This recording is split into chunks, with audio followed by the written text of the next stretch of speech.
Dito Paris pag yung LPG na ilalakas mo talaga ng todo. Pero sa oven, sabi ng tatay ko, hindi maganda pag LPG.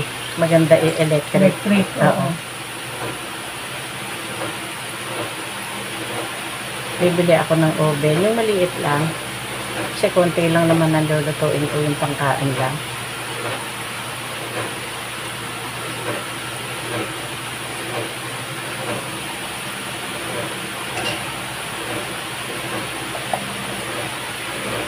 So, yan yung ating first set. Gagawin ko naman yung flavored siya, yung starch.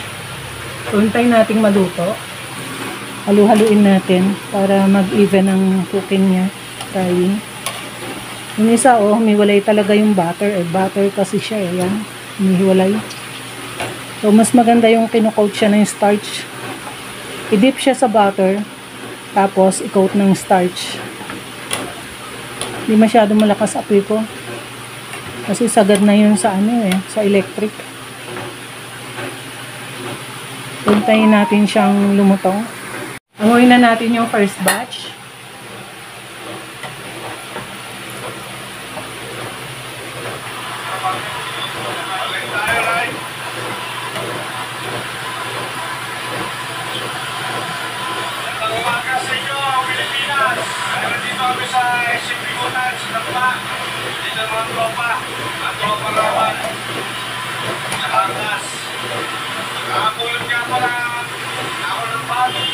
Yan, so yan yung ating first batch. Gagawin naman natin yung second batch, yung may timpla yung starch niya. Yan, lagay na natin tong second batch. Ito yung may timpla yung coating.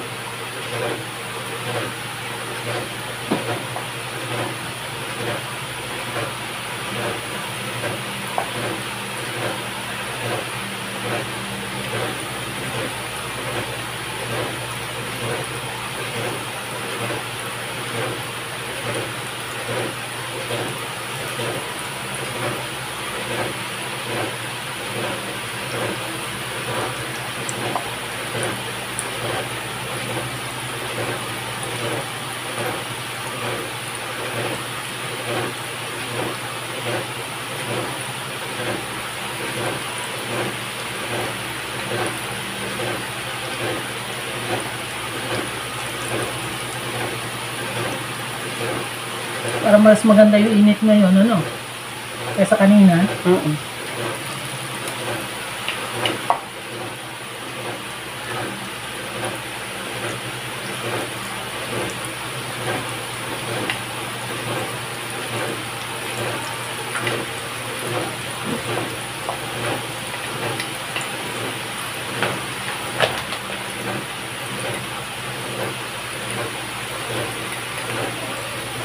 Pag pwede to, ibig sabihin, pwede rin to sa mga sitaw. No?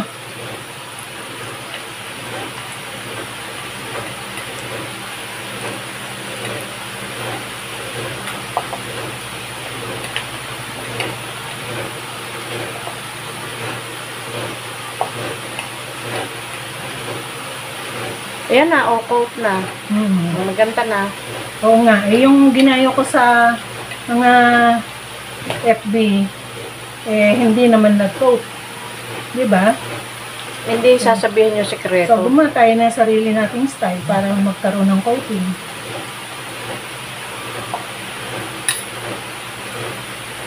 So, ibig sabihin, hindi yun ang tamang procedure.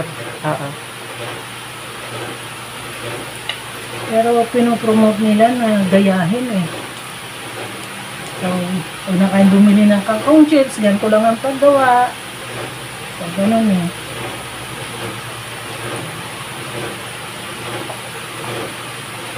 Hindi yung sasabihin. So, haluin natin. Baka mas masarap ang timpla mo eh. Hindi sila mabibilhan. Mukhang okay na yan. Hindi ka nalilipat ng ano. Yan. So, habang niluluto yan, i-coat natin yung susunod pa. So, hiwalay natin to. Hiwalay natin tong walang timpla yung coating.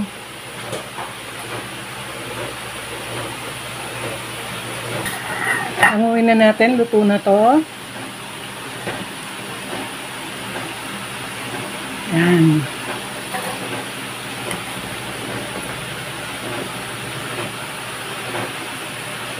Tuloyin muna natin. Alam ko, maayos ang turo ng iglesia para sa pamilya. Eh, tulad niya, yung asawa mo, ganyan ang style.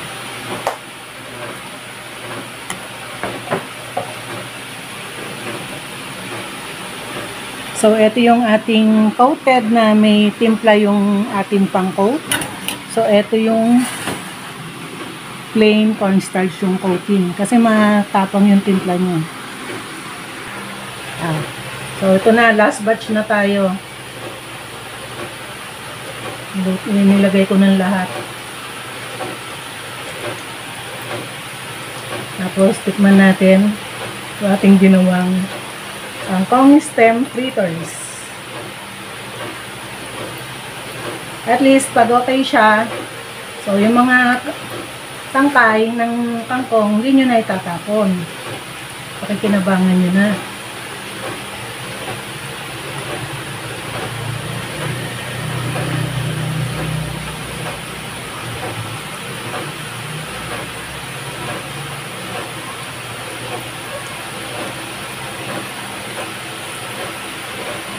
Sana walang pasok si Dax para makatakas ako. Sino? Yung aking anak, mahirap kasing aalis ka na meron kang alaga pa eh. Di ba? May alaga ako after. Oo nga. Eh, ba't no? Nakapunta tayo ng ano? Ng Bacolod. Ay, yung aking manugang, sama-sama pa kami. Eh, siyempre, sa Brilliant na ako ngayon. Hindi mo siya mapakiusapang pumunta doon. Tsaka yung manugang niya, madami na din anak yun. Dati, isa lang.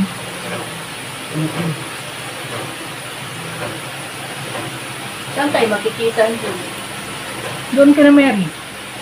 Kay Mary? Oo, para ihahatid niya tayo palabas. O gusto mo, kina Neneng. O, mas malapit kila Neneng na lang. Para ihatid niya tayo. Hindi na ako pupunta kila Mary. Pagka kila Mary, mahal ang pamasahe. Pag doon ako nagtula. Kala ko nilalakad mo lang. Eh, mahal ang, malayo ang ano, ang bamboo. Malayo ba yun?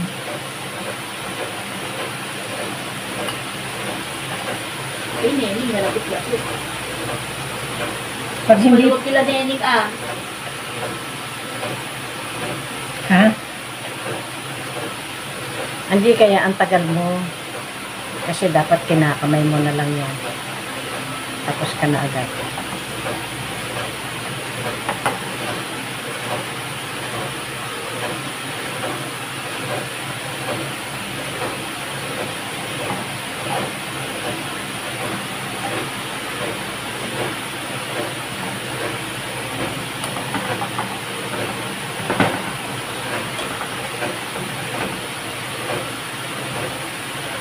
Hindi ka na ba pinupunta ni Rosie Flor? Hindi na. Si Rosie Flor, hindi na? Hindi na. Bakit? Wala lang. Minsan masipag gumala yun. Minsan naman tamad gumala. Yan na. Yan, hintayin nating maluto. Hintayin mo na. Yan, tapos tignan natin ang resulta ng ginawa natin. Kaya nating maluto muna yan. Ang kumsit. Ganda yung dress mo namin. Parang pesa. So, hanguin na natin itong third batch. Yan. Mag-evaluate na tayo.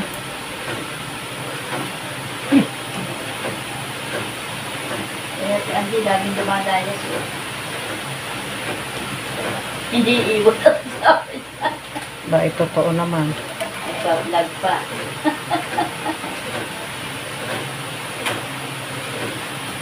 Yan, tikiman na. Ito na ito tanggalin dito. Ito na tayo kumuha. Yung isa. Eto yung isa.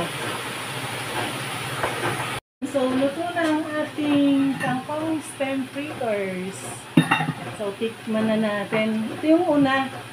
Ito yung walang flavor yung kanyang starch. So, tikman natin. Tikman na.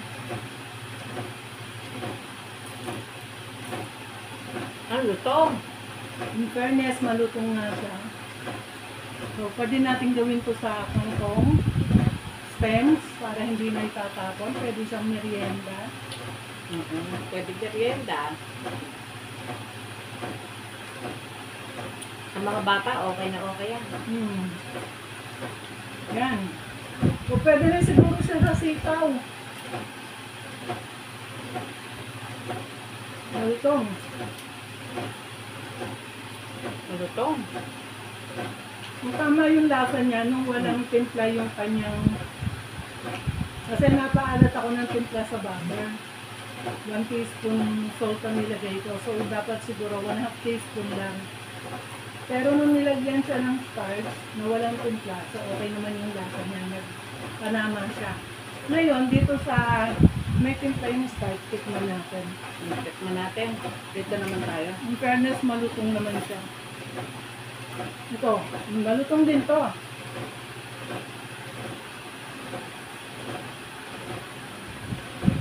Oh, malutong din. Okay din naman ah. Hindi rin naman mahalap, no? Okay lang timpla. Tama lang. Parang mas masarap siya. Kasi may timpla ang starch nito eh. Masarap. Hindi siya plain. Masarap. Konti siyang alap. Konti lang. So, dapat bawasan ko talaga yung butter. Sa halip 1 teaspoon salt, 1/2 teaspoon gagamitin. Para yung pang-coating mo, may timpla din, mas masarap siya. Oo. Oo, ganun. Maganda sausaw natin sa ano, Suka. suka. Or ano yung Ketchup. ketchup na may mayonnaise. Pwede. Wala kang suka dito sa loob. Pasaan. Doon sa loob, maraming suka. Wala Tapos kang mo ketchup na. na may mayonnaise. Wag. Okay na.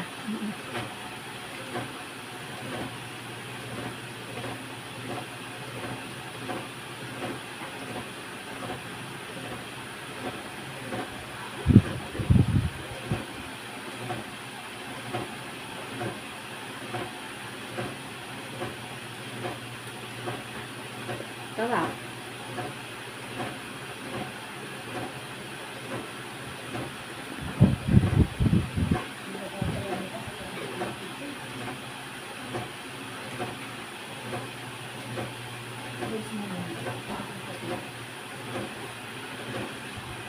So, yan. Kain na. Dapat kita nyo, kailangan natin mag-experiment paminsan-minsan para makita natin alin yung mga pwede nating pakinabangan natin ang tapon lang natin. Ayos na.